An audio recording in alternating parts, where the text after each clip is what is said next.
Ela foi humilhada publicamente na praça e acusada de roubo.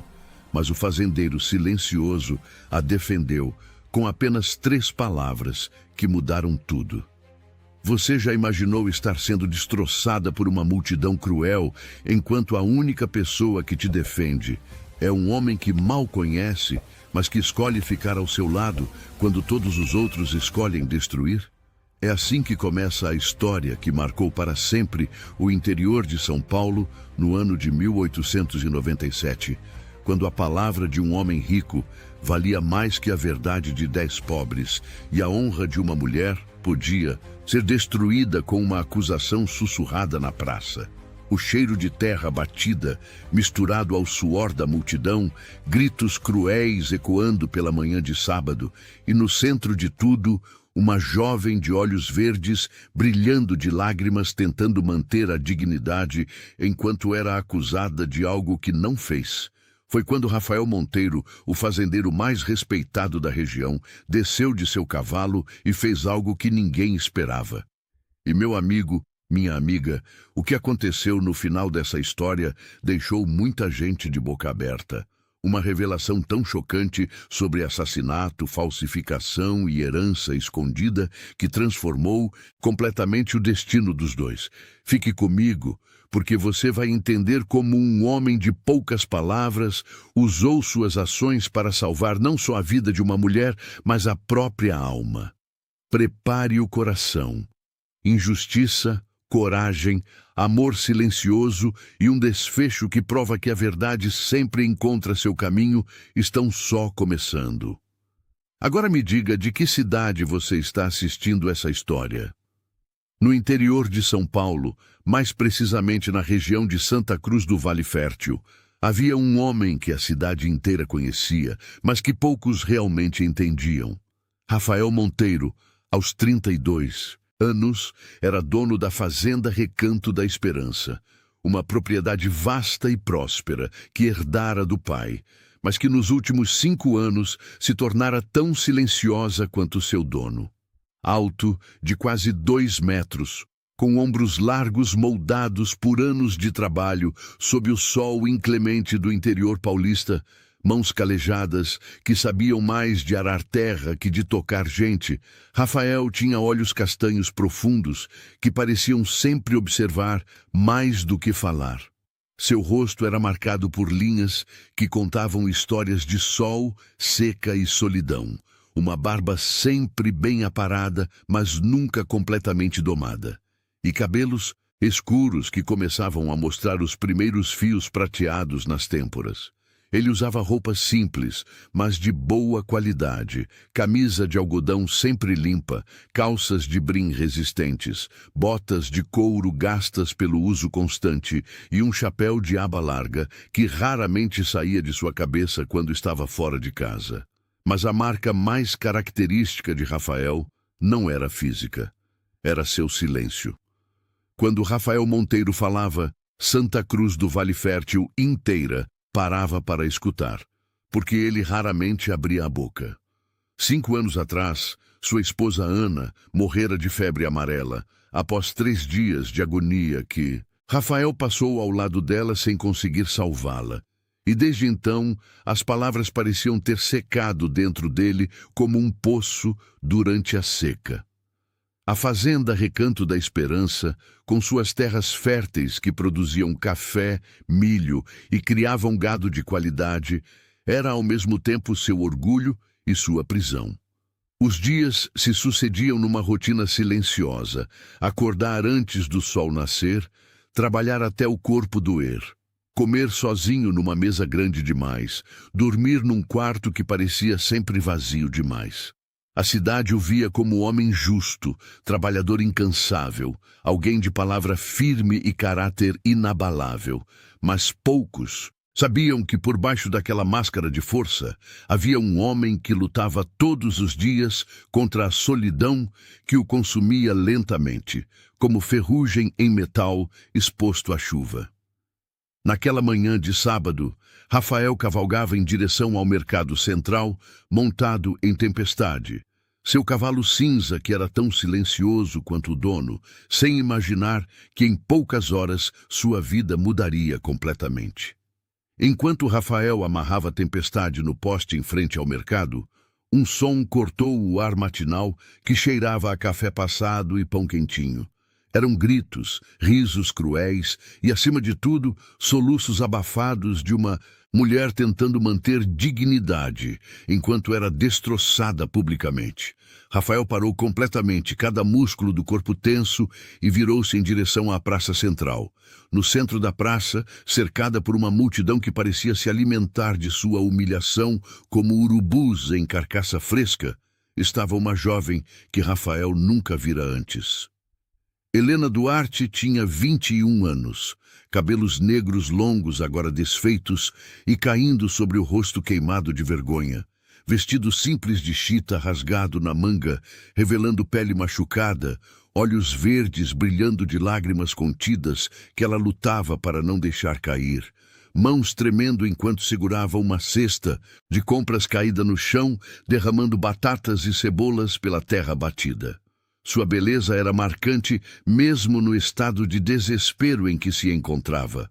Rosto delicado com maçãs do rosto altas, lábios tremendo, tentando formar palavras de defesa, pele clara agora corada de humilhação, e uma postura que, mesmo curvada pelo peso da acusação, ainda tentava manter alguma dignidade. Ela usava um vestido que já fora bonito, mas que agora mostrava sinais de muito uso, sapatos gastos cobertos de poeira da estrada e nenhuma joia ou adorno, além de uma medalhinha simples no pescoço. Mas o que mais marcava Helena naquele momento não era sua aparência, era a expressão de choque total em seu rosto, como se ela ainda não conseguisse acreditar no que estava acontecendo com ela.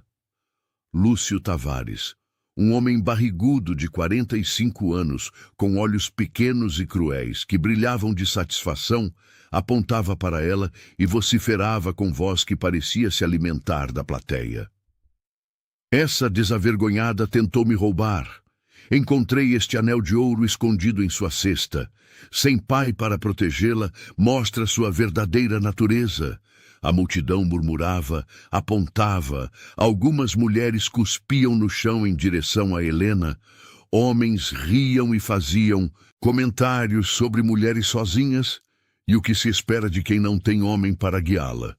Helena, tremendo, mas com o queixo erguido, numa última tentativa de preservar dignidade, repetia entre lágrimas que começavam a escapar apesar de sua luta. Eu não roubei nada. Alguém colocou isso aí. Eu juro por Deus e pela alma do meu pai. Mas ninguém escutava. A cidade já havia julgado e condenado. Lúcio Tavares, sorrindo como predador diante de presa acuada, declarou em voz alta que ecoou pela praça. Já que não tem família para responder por você, vou mandar o delegado te prender. E aqui sua voz ganhou um tom ainda mais sinistro, que fez Helena recuar um passo. Alguém pode se responsabilizar por você, levar você embora daqui e garantir que pague sua dívida com trabalho. Foi então que Rafael Monteiro fez algo que ninguém na praça esperava. Desmontou devagar de Tempestade, cada passo em direção ao centro da praça, ecoando no silêncio súbito que se fez quando os presentes perceberam quem se aproximava. Rafael não disse uma palavra, simplesmente caminhou com aquela presença que fazia as pessoas instintivamente abrirem caminho. Seus quase 2 metros de altura, projetando sombras sobre Lúcio, Tavares que deu um passo atrás instintivamente, o suor começando a aparecer em sua testa gorda. Rafael pegou o anel do chão onde Lúcio havia jogado como evidência. Examinou por longos segundos com seus olhos penetrantes que pareciam ver muito além do metal. Girou o anel entre os dedos calejados e então fitou Lúcio com uma intensidade que fez o comerciante engolir seco e o murmúrio da multidão cessar completamente. O silêncio era tão pesado que dava para ouvir o vento batendo nas tábuas velhas da venda, o mugido distante do gado, o sino da igreja marcando as 9 horas da manhã. Ainda sem falar, Rafael estendeu a mão para Helena.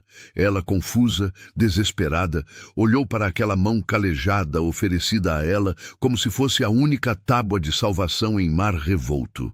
Seus olhos verdes encontraram os castanhos dele, e por um segundo que pareceu eterno, algo passou entre eles.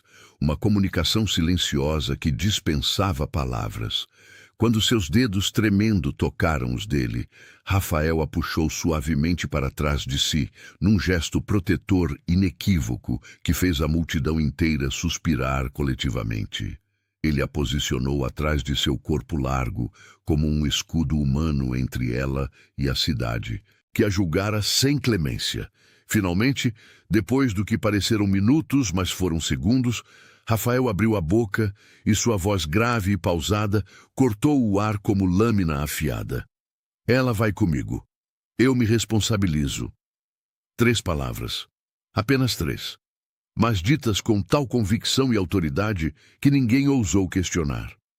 Lúcio Tavares, recuperando-se do susto inicial e sentindo sua presa escapar, tentou protestar com voz que saiu mais aguda do que pretendia. Mas, seu Rafael, ela é uma ladra comprovada. O senhor vai manchar sua reputação por causa de... Rafael o interrompeu com apenas um olhar e mais 3. Palavras proferidas com aquela calma mortal de quem não precisa gritar para ser obedecido. Está decidido assim. E sem esperar resposta, sem olhar para trás, sem dar explicações a ninguém, sem se importar com os murmúrios que já começavam, Rafael colocou Helena na garupa de tempestade, montou à frente dela e cavalgou para fora da cidade, enquanto a multidão assistia em silêncio atordoado. Lúcio Tavares, com o rosto vermelho de raiva e humilhação, cerrava os punhos tão forte que as unhas cravavam nas palmas, e seus olhos pequenos brilhavam com ódio mal disfarçado, enquanto via sua presa escapar protegida pelo único homem na região que ele não podia intimidar ou manipular. A cavalgada até a fazenda Recanto da Esperança foi feita em silêncio absoluto. Apenas o som dos cascos de tempestade batendo na terra seca, o canto das cigarras, que parecia mais alto na tensão do momento, e a respiração acelerada de Helena, que tentava processar o que havia acabado de acontecer. Ela segurava a cintura de Rafael com mãos que ainda tremiam, sentindo o calor do corpo dele através da camisa de algodão. O cheiro de terra e trabalho honesto que emanava dele, tão diferente do cheiro de ganância, que sentia em Lúcio. Quando finalmente chegaram à fazenda, o sol já estava alto, castigando a pele e fazendo o ar tremer em ondas de calor. A fazenda Recanto da Esperança se estendia diante deles, uma propriedade vasta com pasto verdejante mesmo na seca, gado gordo pastando tranquilo, plantações bem cuidadas de café e milho, um casarão de madeira grande e bem construído, com varanda ampla onde se podia sentar para ver o pôr do sol, galpões organizados, curral limpo, tudo falando de trabalho duro e administração competente. Rafael desmontou primeiro, depois ajudou Helena a descer com cuidado, notando que as pernas dela mal conseguiam sustentá-la depois da tensão. Pela primeira vez, desde que a vira na praça, Rafael falou diretamente com ela, sua voz ainda grave, mas agora com um tom mais suave. Você está segura aqui. Enquanto estiver nessa fazenda, ninguém te machuca. Não precisa ter medo de mim. Helena levantou os olhos verdes ainda marejados para ele e pela primeira vez conseguiu realmente olhar para o homem que a salvara. Viu a força, sim, mas também viu algo mais. Uma bondade escondida atrás daquele silêncio. Uma solidão que ela reconheceu porque carregava a mesma. Por quê? Foi tudo que ela conseguiu sussurrar com a voz rouca de tanto segurar o choro. Por que o senhor me ajudou? Rafael desviou o olhar, como se a pergunta o incomodasse, e depois de alguns segundos respondeu simplesmente: porque eu vi o que eles fizeram, e eu vi você tentando manter a cabeça erguida. Isso merece ser protegido. E sem dizer mais nada, ele a guiou até a casa, abriu a porta do quarto de hóspedes, Um cômodo simples, mas limpo, com cama de ferro coberta por colcha de retalhos, janela dando para o pomar de laranjeiras que cheirava a flor cítrica, uma pequena cômoda de madeira, jarro com água fresca e uma imagem de Nossa Senhora na parede.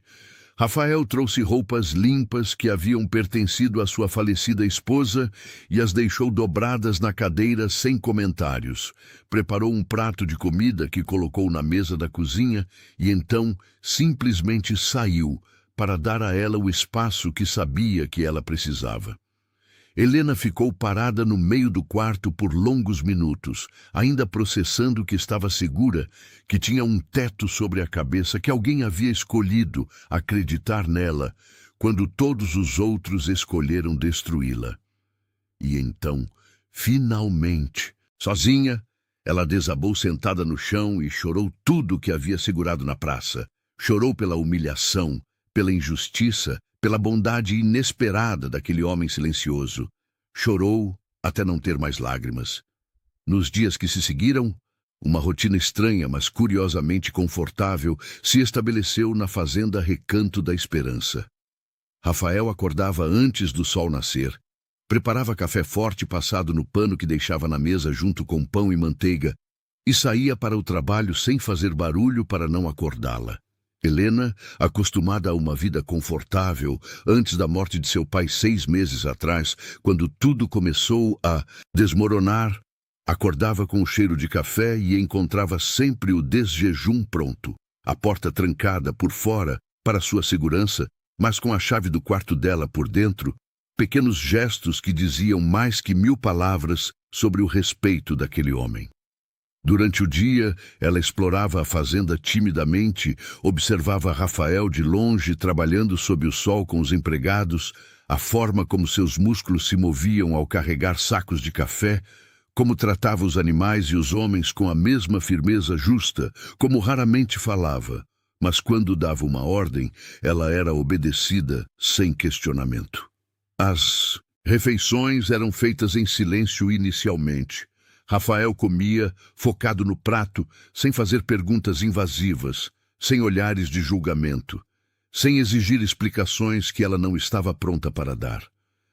Mas Helena começou a notar detalhes naquele homem silencioso que a intrigavam cada vez mais. A forma como suas mãos, tão grandes e fortes, podiam ser surpreendentemente gentis ao servir comida no prato dela, como seus olhos nunca a olhavam com desejo ou cobiça, mas apenas com uma aceitação silenciosa de sua presença, como ele mantinha distância respeitosa, mas estava sempre atento, aparecendo do nada, quando ela tropeçou na escada para ampará-la por 3 segundos, antes de soltá-la imediatamente e voltar ao seu trabalho sem comentários. Joaquim, o capataz da fazenda, um homem de 50 anos que trabalhava com Rafael, desde antes da morte de Ana, observava tudo com interesse discreto. Nunca vira o patrão trazer alguém para casa, e a presença daquela moça misteriosa estava mexendo com coisas que pareciam mortas há 5 anos. Uma tarde, quando Helena estava tentando ajudar Dona Sebastiana, a cozinheira, Rafael apareceu na cozinha com uma expressão séria. "Você não precisa trabalhar. Está aqui como hóspede." Helena parou de descascar batatas e o encarou. "Eu preciso fazer alguma coisa. Não posso apenas existir aqui sem contribuir." Foi a primeira vez que ela falou mais que poucas palavras com ele, e Rafael notou que sua voz, quando não trêmula de medo, era agradável de ouvir. "Se quiser ajudar, pode, mas não por obrigação, por escolha." Ela assentiu e algo passou entre eles naquele olhar. Um entendimento mútuo de pessoas que conhecem bem a diferença entre obrigação e escolha. Uma noite, 2 semanas após sua chegada, enquanto Helena lavava louças na cozinha iluminada apenas por lamparina que fazia sombras dançarem nas paredes, ouvindo o canto dos grilos, lá fora misturado ao mugido ocasional do gado, tudo que ela havia segurado durante semanas de humilhação, medo e confusão, finalmente explodiu em soluços incontroláveis que sacudiram seu corpo inteiro. Rafael, que passava para buscar água antes de dormir, parou na porta. Por longos minutos, ele apenas ficou ali, segurando o copo vazio, como se decidindo algo internamente. Então, lentamente, ele se aproximou, puxou uma cadeira e sentou ao lado dela, sem tocar, sem falar, apenas presente, de uma forma que ela nunca experimentara antes. E naquele silêncio compartilhado, que de alguma forma não era vazio, mas cheio de compreensão, não dita, Helena começou a falar pela primeira vez sobre tudo.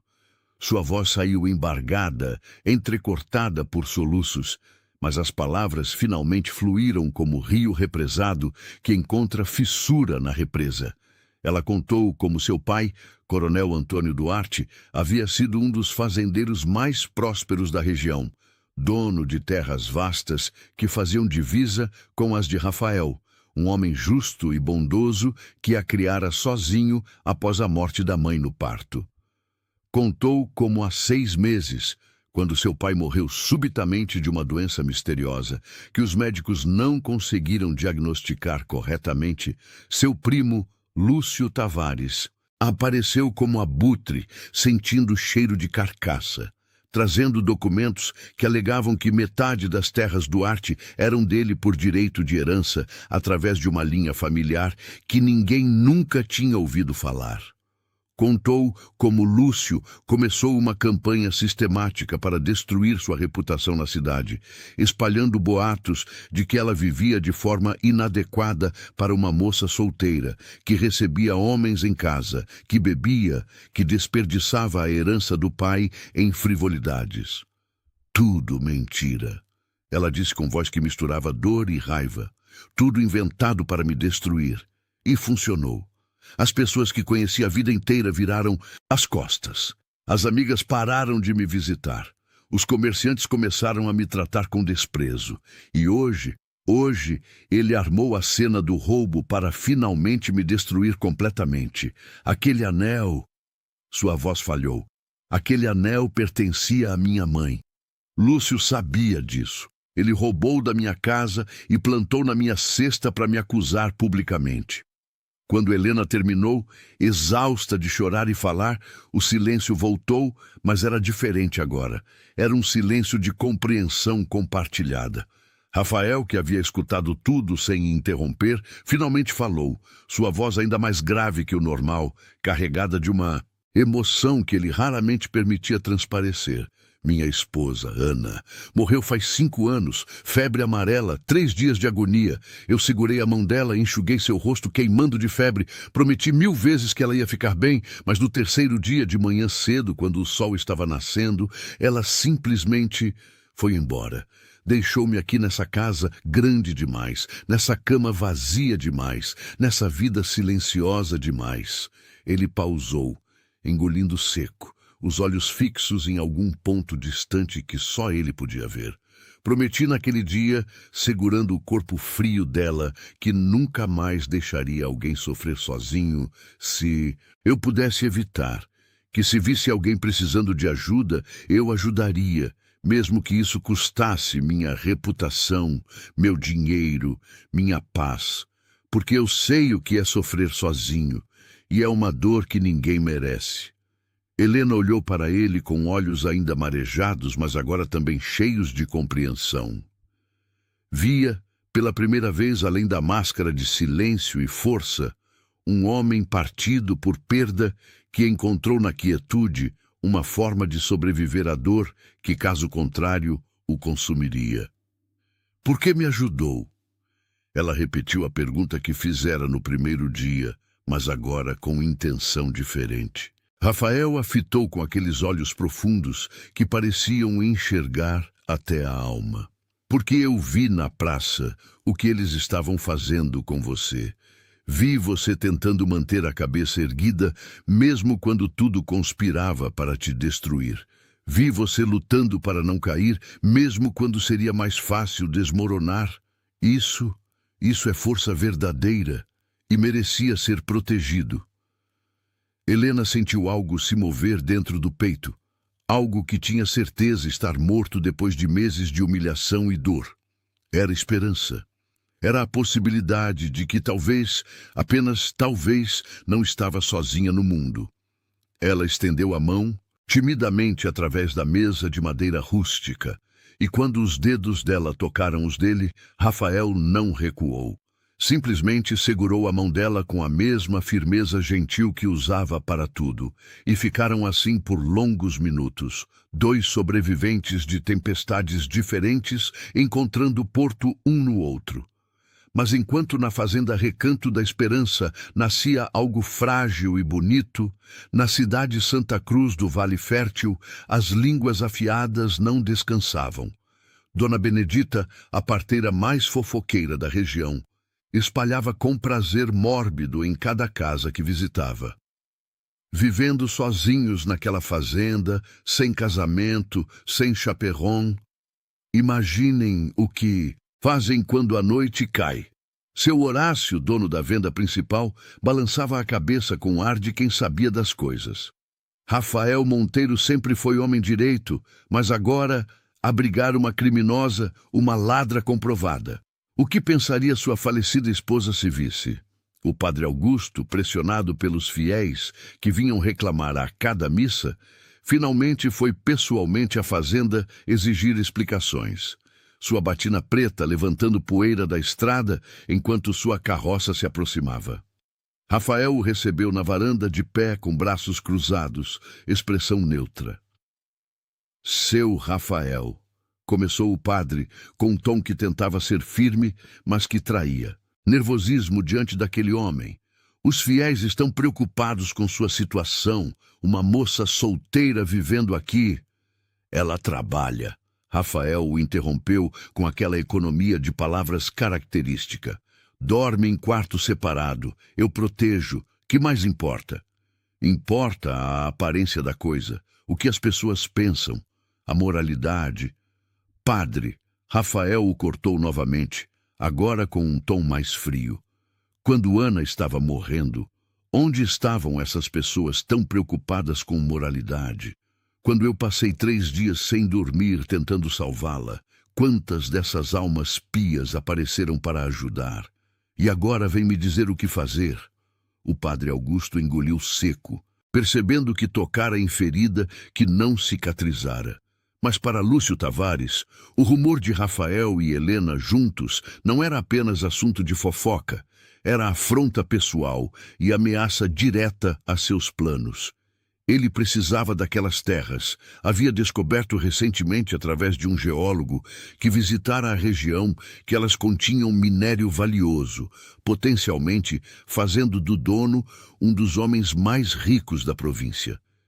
Helena, viva e protegida por alguém respeitado como Rafael, ameaçava tudo. Lúcio começou a agir de forma mais agressiva. Primeiro, trouxe o delegado Arlindo com uma ordem de prisão para Helena, alegando que ela havia fugido da justiça. Foi Joaquim, o capataz leal, quem avistou a poeira levantada pela carruagem do delegado e avisou Rafael a tempo. Quando o delegado chegou com 2 soldados, Rafael já estava na varanda esperando. Delegado Arlindo cumprimentou Rafael com um aceno de cabeça. Seu Rafael, o delegado, homem de 40 anos que devia favores a Rafael de tempos passados, parecia desconfortável.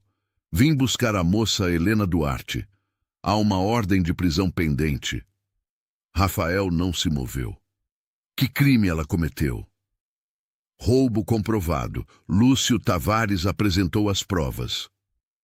Onde está essa prova? Rafael perguntou calmamente, mas com aquela intensidade, no olhar que fazia as pessoas hesitarem. O delegado mexeu nos papéis desconfortável. O anel foi encontrado em sua posse, por Lúcio, que é primo dela e tem interesse nas terras do pai dela. Rafael deixou as palavras pairarem no ar, carregadas de insinuação. O delegado engoliu seco, percebendo que não sairia dali sem confronto, mas Rafael então ofereceu solução. Dou minha palavra de que Helena Duarte se apresentará quando for chamada oficialmente a depor. Ela não vai fugir. Eu me responsabilizo.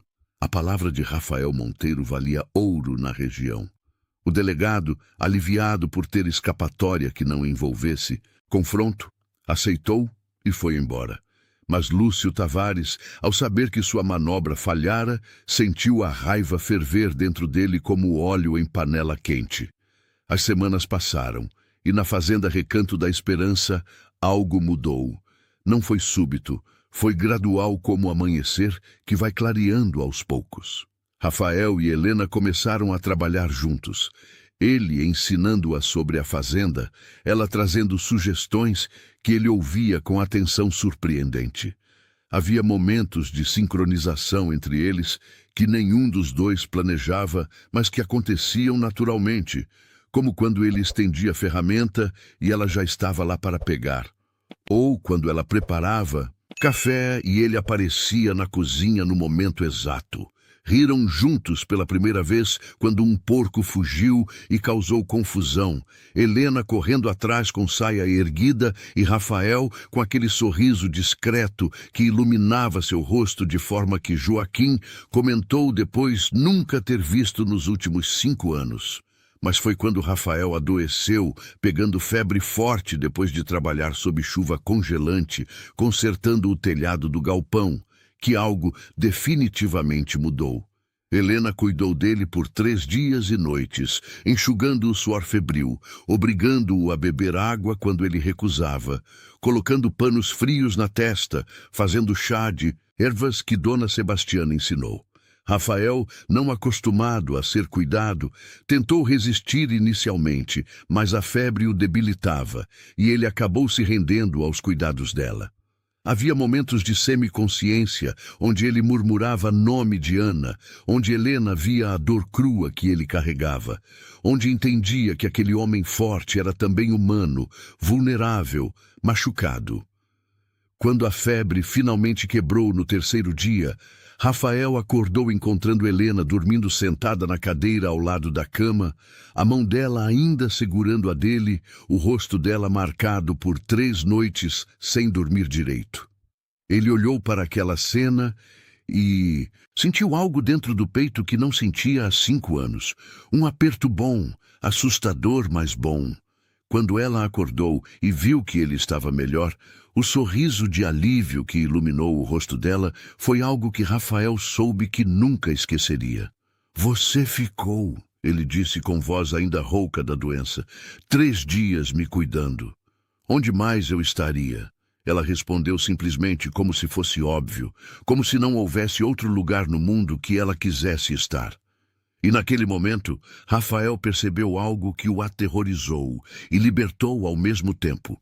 Ele estava se apaixonando por Helena, Duarte.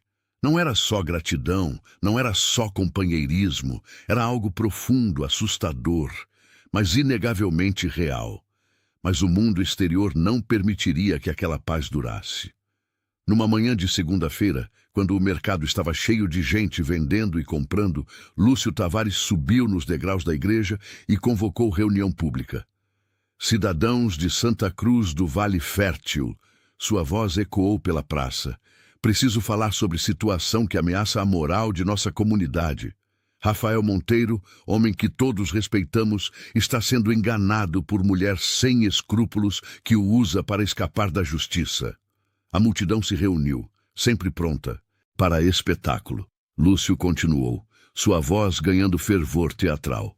"Todos viram ela tentar me roubar, mas Rafael, em bondade mal colocada, a protege. E agora, isolados naquela fazenda, quem sabe que pecados cometem? Isso não pode continuar." Dona Benedita, sempre pronta para alimentar fogo, gritou da multidão. "É verdade! Uma vergonha! Moça solteira morando com viúvo." Seu Horácio acenou concordando. "Alguém precisa fazer algo." Mas foi quando Lúcio estava no auge de seu discurso que algo inesperado aconteceu. Joaquim, o capataz de Rafael, que estava na multidão comprando suprimentos, subiu também nos degraus e gritou com voz que cortou o ar. "Mentira! Tudo mentira!" A multidão se virou surpresa. Joaquim, homem geralmente quieto, continuou agora com voz firme. "Trabalho para Rafael Monteiro há 20 anos. Conheço esse homem melhor que a maioria aqui. E garanto que não há homem mais honrado nesta cidade. Se ele protege a moça Helena, é porque viu injustiça sendo feita. E sobre o que acontece na fazenda, posso jurar por minha salvação eterna que tudo é feito com respeito e decência.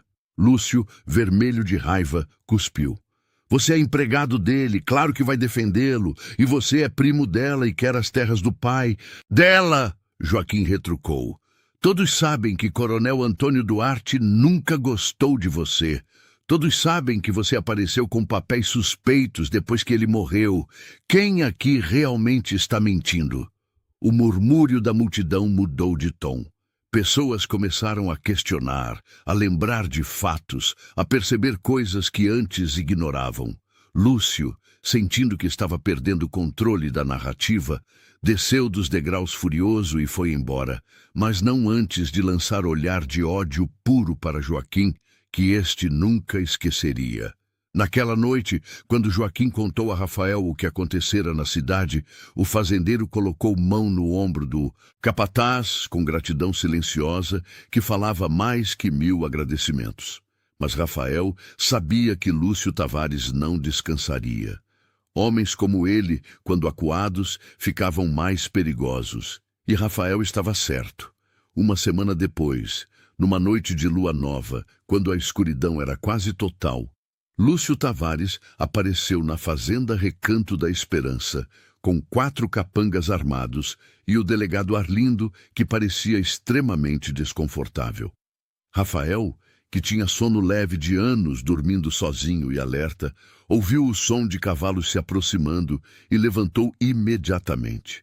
Acendeu lamparina, vestiu calça e camisa, pegou a espingarda que mantinha carregada desde que Ana morrera e ele jurara proteger o que era seu, e saiu para a varanda. Helena, acordada pelo barulho, apareceu atrás dele enrolada em chale, rosto pálido de medo. Fique dentro, Rafael ordenou com voz baixa, mas firme. Não, ela respondeu com voz trêmula, mas determinada. Se é por minha causa que estão aqui, vou enfrentar isso. Rafael a olhou, viu a coragem tremendo, mas real naqueles olhos verdes, e assentiu. Juntos ficaram na varanda, Rafael um pouco à frente, Helena logo atrás, quando Lúcio e seu grupo chegaram iluminados por tochas que faziam sombras dançarem como demônios.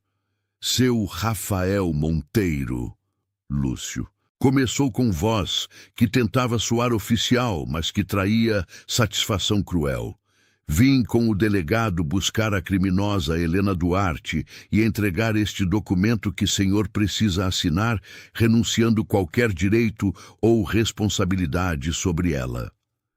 Rafael examinou o grupo silenciosamente, viu os capangas armados, viu o delegado evitando seu olhar envergonhado, viu Lúcio sorrindo como quem já ganhou a batalha. Então Rafael atravessou a espingarda no peito, ficou mais ereto, parecendo ainda maior na luz trêmula das tochas, e falou com aquela voz grave que parecia vir das profundezas da terra. Vocês vão ter que me matar primeiro. E eu não vou sozinho. O silêncio que se seguiu era tão pesado que dava para ouvir os cavalos respirando, as tochas crepitando, o coração de Helena batendo descompassado. Lúcio, que não esperava resistência armada, ficou pálido. O delegado deu um passo atrás instintivamente. Os capangas se entreolharam nervosos, percebendo que não foi isso que Lúcio prometera quando os contratou. A tensão era palpável, o confronto violento parecia inevitável, quando o som de carruagem chegando pela estrada de terra quebrou o impasse. Todos se viraram, vendo poeira vermelha sendo levantada sob a luz das tochas. Uma carruagem elegante, totalmente fora de lugar naquele cenário tenso, parou perto do grupo. Dela desceu um homem de uns 50 anos, bem vestido com terno escuro e gravata, carregando pasta de couro e expressão grave. Interrompam isso imediatamente, ordenou com voz que tinha autoridade natural. Quem é você? Lúcio perguntou irritado pela interrupção. Doutor Estevão Rodrigues, advogado da capital. E tenho aqui documentos que mudam completamente esta situação. O advogado caminhou até a varanda onde Rafael e Helena estavam. Cumprimentou Rafael com aceno respeitoso e então se virou para o grupo. Trago notícias que vão interessar a todos presentes, especialmente ao senhor Lúcio Tavares.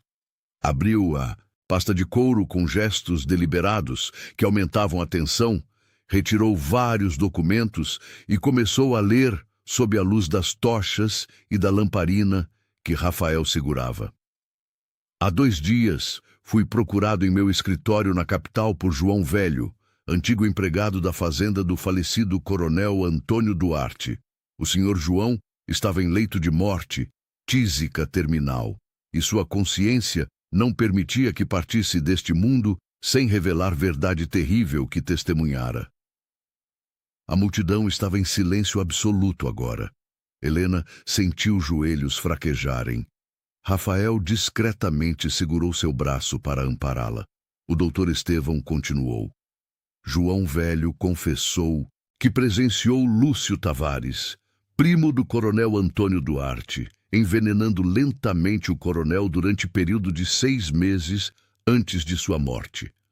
O veneno usado foi arsênico, comprado em várias cidades diferentes para não levantar suspeitas, misturado na bebida favorita do coronel, conhaque francês que ele tomava todas as noites.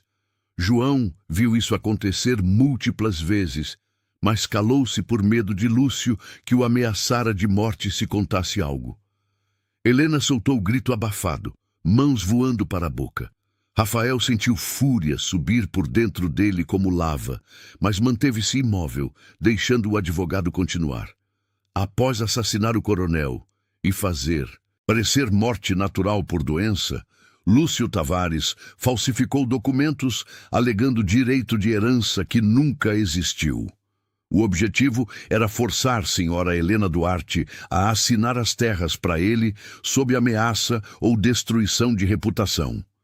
Quando ela resistiu, Lúcio iniciou campanha sistemática de difamação que culminou na falsa acusação de roubo há 3 semanas atrás. O doutor Estevão, então, mostrou documentos um por um. Aqui está a confissão assinada de João Velho, testemunhada por mim e por padre da paróquia onde ele estava hospitalizado. Aqui estão recibos de compra de arsênico em nome de Lúcio Tavares de 3 cidades diferentes. Aqui está a análise de perito grafotécnico provando que documentos de herança foram falsificados. E aqui, ele segurou o envelope amarelado com ar de triunfo. Está testamento original do coronel Antônio Duarte, depositado em cartório da capital há 10 anos, declarando Helena Duarte como única e exclusiva herdeira de todas as suas terras, propriedades e bens, no total de mais de 1.000 hectares de terra fértil, 300 cabeças de gado e 2 casas na cidade. Lúcio Tavares ficou branco como cera derretida de vela. Tentou correr para seu cavalo, mas os próprios capangas que trouxera, horrorizados com revelação de assassinato, o seguraram. O delegado Arlindo, percebendo que estivera do lado errado da justiça e que sua carreira dependia de corrigir isso imediatamente, puxou algemas e prendeu Lúcio ali mesmo. Lúcio Tavares está preso por assassinato do coronel Antônio Duarte, falsificação de documentos, apropriação indébita, difamação e conspiração. Tudo o que disser poderá ser usado contra o senhor. Lúcio, algemado, pálido, suando frio, olhou para Helena com ódio que tentava esconder o desespero. Você não merecia nada. Seu pai me desprezou a vida inteira. Aquelas terras deveriam ser minhas. Helena, tremendo, mas com voz que saiu surpreendentemente firme, respondeu: Meu pai te desprezou porque conhecia seu caráter, e agora todos sabem que ele estava certo. Rafael, que havia baixado a espingarda, mas ainda a segurava, finalmente falou: Delegado, leve esse homem e garanta que justiça seja feita. Pode ter certeza, seu Rafael. Dessa vez vai ter processo completo, júri. Tudo certinho. Esse homem vai pagar pelo que fez. O delegado levou Lúcio algemado.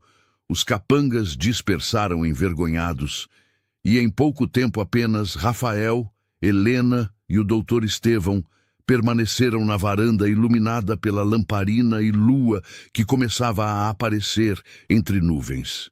Helena estava tremendo descontroladamente agora que o perigo passou, processando tudo o que ouvira. Seu pai, envenenado, morto lentamente ao longo de meses, enquanto ela estava ali sem saber, sem poder fazer nada. Rafael a envolveu em abraço firme, mas gentil, deixando ela chorar no peito dele, sentindo o corpo dela sacudir com soluços. Meu pai, ela chorava. Meu pai foi assassinado e eu não sabia, eu achava que era doença, Não foi sua culpa, Rafael murmurou baixo.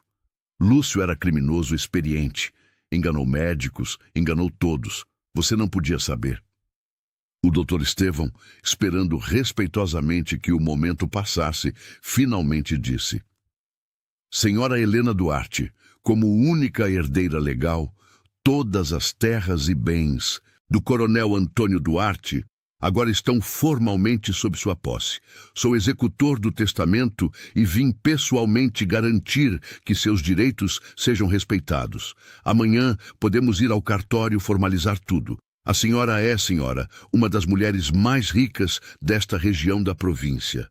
Helena levantou o rosto manchado de lágrimas, olhos verdes ainda brilhando, mas agora com expressão de choque.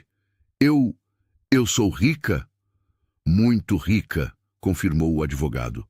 As terras do seu pai são extremamente valiosas. Rafael, que ainda a segurava, sentiu algo estranho no peito. Alívio porque ela estava finalmente livre, sim. Felicidade porque justiça fora feita, sim. Mas também medo.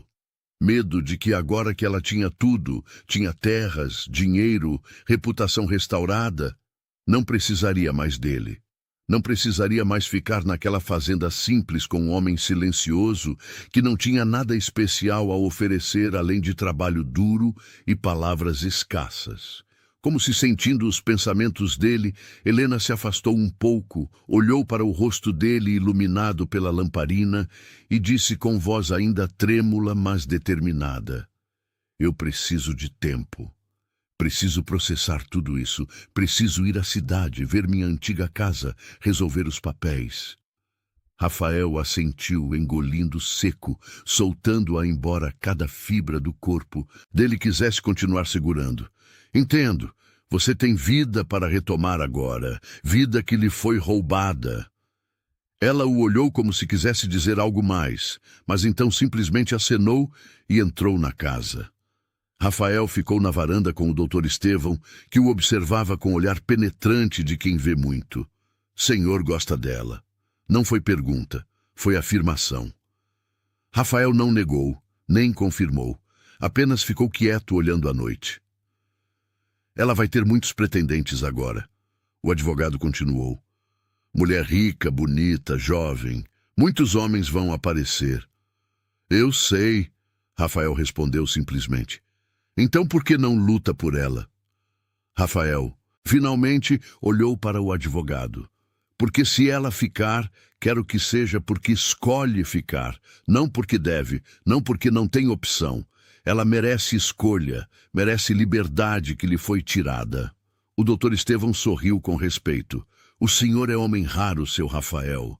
Espero que ela perceba isso. As semanas seguintes foram as mais difíceis da vida de Rafael desde a morte de Ana. Helena foi para a cidade com o doutor Estevão. Ficou na antiga casa do pai, que agora era dela. Tratou dos papéis de herança, conheceu advogados e homens de negócio. E não voltou. Passou uma semana, 2, 3. Rafael continuava sua rotina. Trabalhava de sol a sol. Tentava não olhar para o quarto vazio que ela ocupara.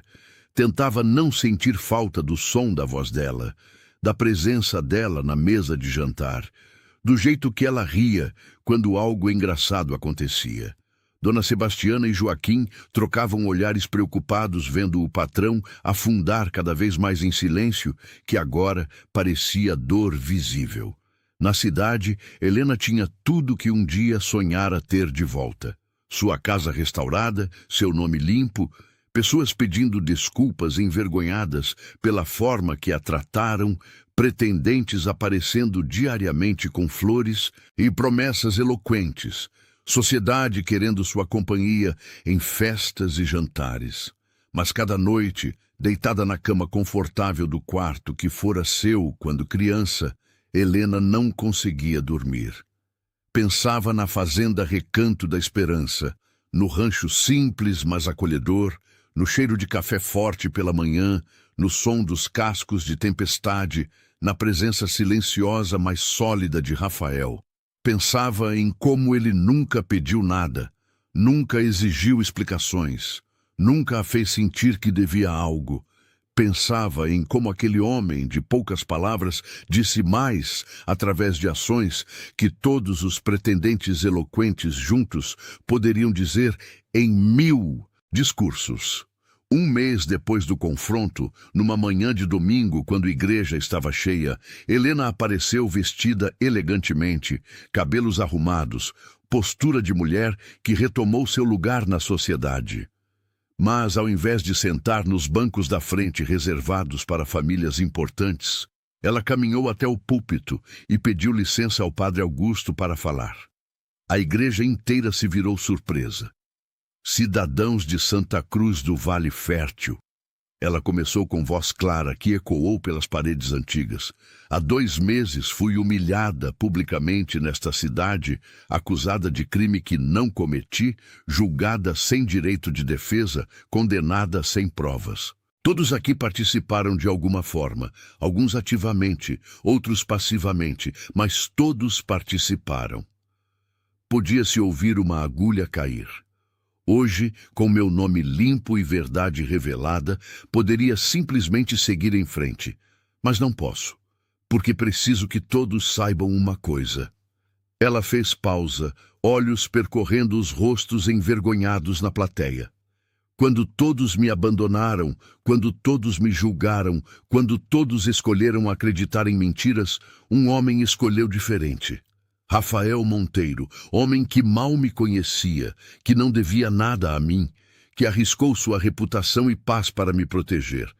Ele me deu abrigo quando não tinha onde ir, comida quando estava com fome, segurança quando tinha medo e, acima de tudo, dignidade quando todos tentaram me tirar isso. E nunca, em nenhum momento, pediu algo em troca. Nunca me fez sentir que devia a ele. Nunca me tratou como menos que ser humano merecedor de respeito. Lágrimas começaram a escorrer pelo rosto dela, mas voz se manteve firme. Vocês me rejeitaram quando pensavam que eu não valia nada. Agora que sabem que tenho terras e dinheiro, todos querem minha companhia. Mas eu aprendi algo importante nesses meses. Aprendi que valor de pessoa não está no que ela possui, mas em como ela trata outros quando ninguém está olhando. E por esse critério, Rafael Monteiro é o homem mais rico desta cidade, mesmo sem saber disso. Ela desceu do púlpito e caminhou em direção à porta. Antes de sair, virou-se uma última vez. Não vim aqui para perdoar ou condenar, vim apenas para que fique registrado. Quando todos falharam comigo, ele não falhou, e isso é algo que nunca vou esquecer. Naquela mesma tarde, Rafael estava consertando cerca no pasto mais distante da fazenda quando ouviu o som de carruagem. Joaquim veio correndo. "Patrão, tem visita, é Dona Helena." Rafael sentiu coração disparar, mas forçou-se a terminar de pregar tábua antes de ir. Não queria parecer ansioso, não queria esperanças que poderiam ser destruídas. Quando finalmente chegou ao terreiro, viu carruagem simples estacionada e Helena descendo dela segurando pequena bolsa e algo embrulhado. Estavam frente a frente pela primeira vez em 1 mês. Rafael bebeu a visão dela, notando que parecia bem, descansada, mas também notando que algo nos olhos dela era diferente, uma decisão tomada, uma clareza alcançada. "Helena", ele disse simplesmente, sua voz rouca de emoção contida. "Rafael", ela respondeu, e então sorriu aquele sorriso que ele não percebera. O quanto tinha sentido falta até ver novamente. Eu voltei. Ele respirou fundo, como se estivesse retomando o ar que perdera há semanas. Vi que está bem. Cidade te tratou melhor agora. Cidade me tratou como objeto valioso que quase perdeu. Ela corrigiu. Mas eu não sou objeto e não quero ser tratada como tal. Rafael esperou, não ousando perguntar o que ela queria dizer. Helena deu passo à frente. Eu poderia ter ficado lá, tinha casa confortável, sociedade me aceitando, pretendentes fazendo promessas bonitas. Mas sabe o que percebi? Ela deu outro passo. Percebi que tudo aquilo era vazio, bonito, por fora, mas vazio por dentro, como flores de papel, bonitas de olhar, mas sem perfume, sem vida. Mais um passo. Agora perto o suficiente para ele sentir perfume leve de sabão e algo que era só dela. Aqui, nesta fazenda simples, com trabalho duro e palavras escassas, eu me senti mais viva, mais eu mesma, mais valorizada do que em toda a minha vida antes. Porque aqui, com você, eu não era julgada pelo que tinha ou deixava de ter. Eu era apenas eu, e isso bastava. Rafael sentiu um nó na garganta, querendo falar, mas não encontrando palavras adequadas para expressar tudo o que sentia.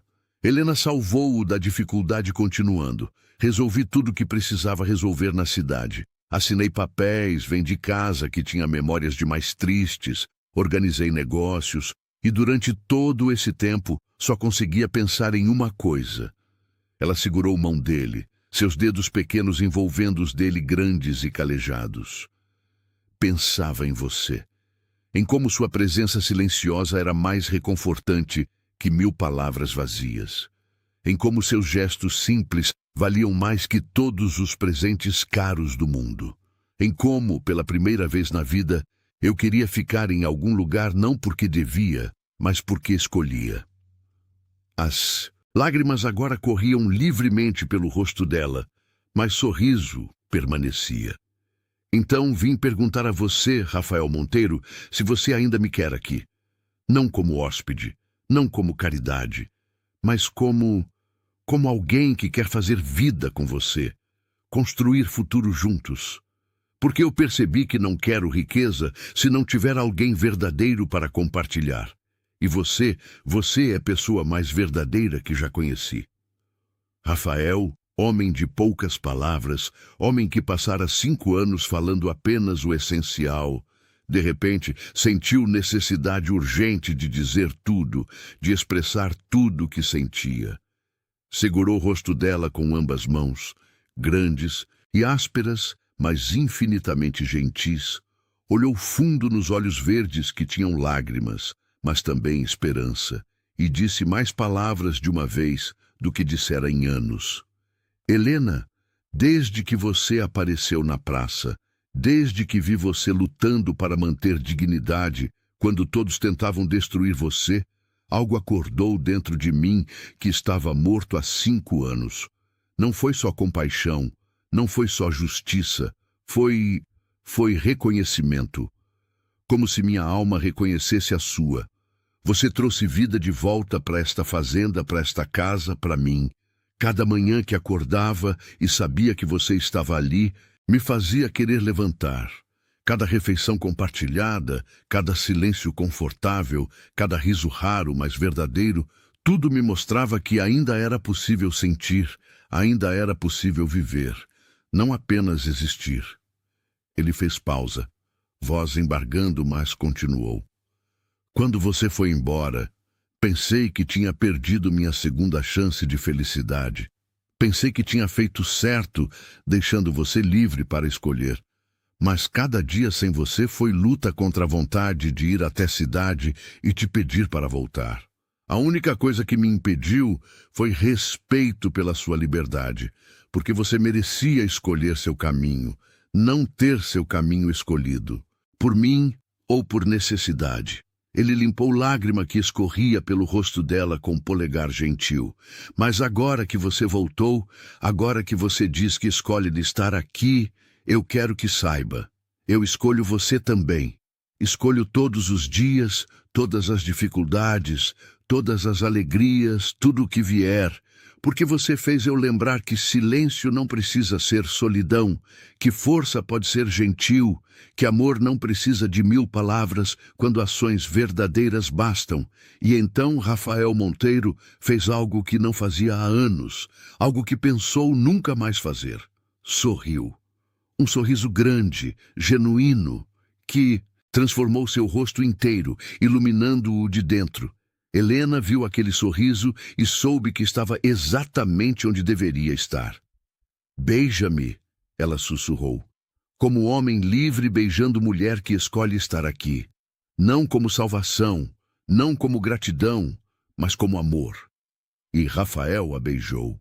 Ali, no terreiro de terra batida da fazenda Recanto da Esperança, sob o sol da tarde que pintava céu de laranja e roxo, com tempestade observando de longe e Joaquim discretamente sorrindo do galpão, Rafael e Helena selaram promessa que não precisava de testemunhas além deles mesmos. Foi beijo que apagava a dor de 5 anos de solidão dele e meses de humilhação dela. Foi beijo que prometia futuro construído juntos. Foi beijo que dizia tudo que palavras nunca conseguiriam expressar completamente.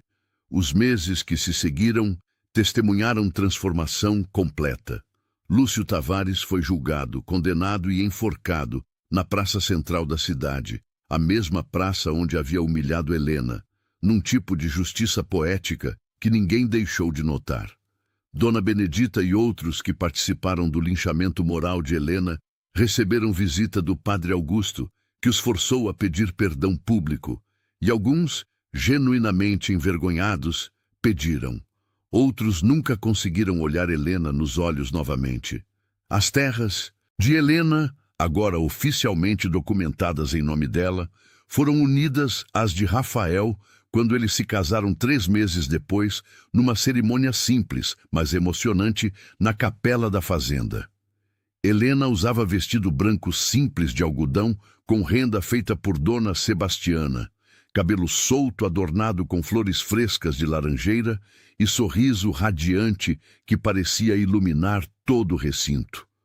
Rafael, nervoso de forma que ninguém nunca vira, tropeçou nas palavras dos votos 3 vezes, fazendo a congregação inteira rir afetuosamente, mas quando finalmente conseguiu dizer "eu aceito", sua voz era firme como rocha. Durante a cerimônia, quando o padre Augusto perguntou se tinha algo a declarar, Rafael quebrou o padrão de vida inteira, pegou mãos de Helena, olhou nos olhos verdes dela e disse diante de todos presentes: "Eu não tenho jeito com palavras. Todo mundo aqui sabe disso. Vivi 5 anos em silêncio depois que Ana partiu. Mas, Helena, você me ensinou que amor não se fala apenas, se faz. Cada dia, cada gesto, cada silêncio compartilhado. Você me ensinou que era possível amar novamente sem trair memória de quem perdi, porque amor não substitui amor. Amor multiplica amor. Prometo passar o resto da minha vida mostrando, não só dizendo, o quanto você significa para mim. Prometo ser digno da escolha que você fez de ficar aqui comigo." Não havia olho seco na capela. Helena, com lágrimas descendo pelo rosto, mas sorrindo radiante, respondeu: "Você me salvou quando todos me abandonaram. Me deu dignidade quando todos tentaram me tirar isso. Me ofereceu escolha quando todos tentaram me tirar liberdade. Você me ensinou que valor de pessoa não está no que ela possui, mas em como ela trata outros. Você me ensinou que silêncio pode ser forma de falar mais profunda que 1000 palavras vazias. Eu escolhi você não porque precisava, mas porque queria. Não porque não tinha opções, mas porque você era a única opção que importava. Te amo, Rafael Monteiro. Hoje, amanhã, sempre." O beijo que selou a união foi testemunhado não só pelos presentes, mas pela velha laranjeira no pomar, que parecia florear ainda mais intensamente, como se aprovasse. A fazenda Recanto da Esperança, que antes testemunhava silêncio de solidão, transformou-se em lar cheio de vida. Rafael uniu suas terras às de Helena, criando uma das maiores propriedades da região, administrada com justiça silenciosa dele e voz articulada dela, formando parceria perfeita. A primeira chuva generosa em 3 anos caiu exatamente uma semana após casamento, encharcando terra ressecada, fazendo brotar verde onde só havia marrom, enchendo cisternas, salvando plantações, num sinal que todos interpretaram como bênção divina. As lavouras prosperaram como nunca, o gado multiplicou, os negócios floresceram, mas mais que prosperidade material, era prosperidade de alma que marcava aquela fazenda. Helena, grávida 7 meses depois, num milagre que parecia confirmar que aquele amor era abençoado, sentava-se todas as tardes na varanda com Rafael, mãos entrelaçadas, barriga arredondada, abrigando o futuro deles, observando o sol se pôr atrás das colinas que agora eram deles, juntos. Rafael, que passara 5 anos acreditando que não merecia segunda chance de felicidade, agora acordava todas as manhãs com gratidão por cada dia com Helena. Joaquim, promovido a administrador-geral, comandava trabalhadores com orgulho. Dona Sebastiana preparava comida para a família que crescia. Tempestade pastava tranquilo num pasto verdejante. E Velha Laranjeira dava frutos mais doces que nunca. A cidade, envergonhada de seu julgamento cruel, aprendeu lentamente que aparências enganam, que silêncio pode esconder nobreza, que verdadeira medida de pessoa não está no que ela diz, mas no que ela faz quando ninguém está olhando. Santa Cruz do Vale Fértil nunca esqueceu a história de Rafael e Helena, história que foi contada de geração em geração, como exemplo de que justiça pode tardar, mas não falha. Que amor verdadeiro se reconhece não por palavras eloquentes, mas por ações consistentes. Que dignidade não pode ser tirada de ninguém, mas apenas entregue voluntariamente. Onde havia apenas humilhação e dor, floresceu não só amor, mas compreensão profunda de que dignidade se reconhece e se honra através da escolha deliberada de ver humanidade no outro e protegê-la, mesmo quando o mundo inteiro escolhe destruir.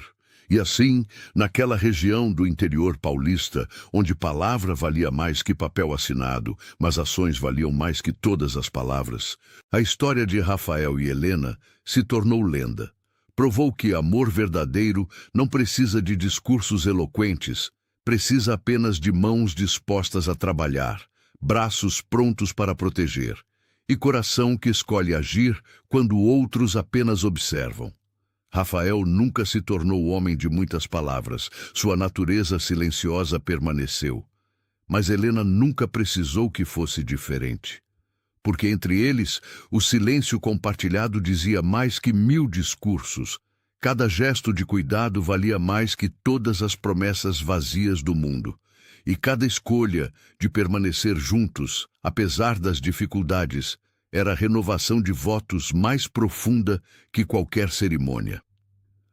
Quando o primeiro filho nasceu, menino forte, com olhos verdes da mãe e silêncio contemplativo do pai, eles o batizaram de Antônio, em homenagem ao coronel que, mesmo na morte, continuava protegendo filha através da verdade que finalmente foi revelada. A fazenda prosperou, não só em terras e gado, mas em amor, justiça e segundo chances merecidas. E a lição que ficou para a região inteira foi clara como água de nascente.